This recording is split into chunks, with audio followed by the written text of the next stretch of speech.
And Hercules heard Pallas. He pressed back a great groan deep within his chest. He shed tears that were useless. Father Jupiter then spoke kind words to Hercules, his son. Each has his day. There is for all a short, irreparable time of life. The task of courage to prolong one's fame by acts. For under Troy's high walls so many sons of gods have fallen. Even great Sarpedon, my own child, lost his life together with them.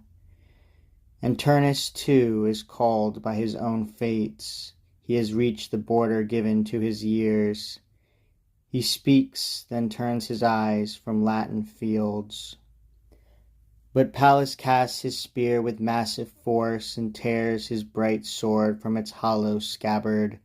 The spearhead flies and strikes just where the armor of Turnus rises to the shoulders, tugs its way straight through the shield edge, and at last it even grazes his tremendous body. Then Turnus, poising long his lance of oak, one tipped with pointed steel, aims it at Pallas and cries, "Now see if my shaft pierces more." So Turnus spoke. The lance head shudders to the very center of the shield, across so many plates of iron, plates of bronze, so many layers of bull's hides, driving through the corslet an enormous chest of Pallas. Hopeless, he plucks the warm tip from the wounds.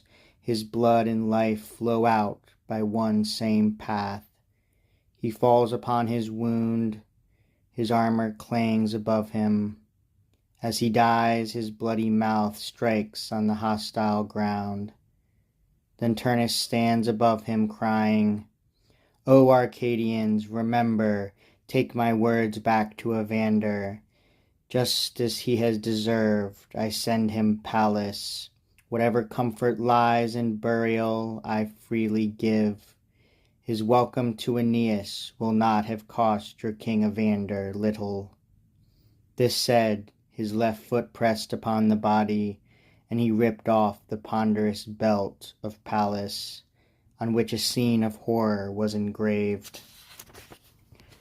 A band of 50 bridegrooms foully slaughtered one wedding night, and bloodied marriage chambers.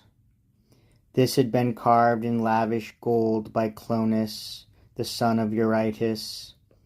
Now Turnus revels and glories in his taking of the plunder. O mind of man that does not know the end or future fates, nor how to keep the measure when we are fat with pride at things that prosper. A time will come to Turnus when he will long to purchase at great price an untouched Pallas, when he will hate this trophy and this day. But crowding comrades carry Pallas back, laid out upon his shield, with many moans and tears. Oh, with what grief and what great honor you make your homeward journey to your father. This day first gave you up to war, and this same day is that which carries you away, and yet you leave behind vast heaps of Latins.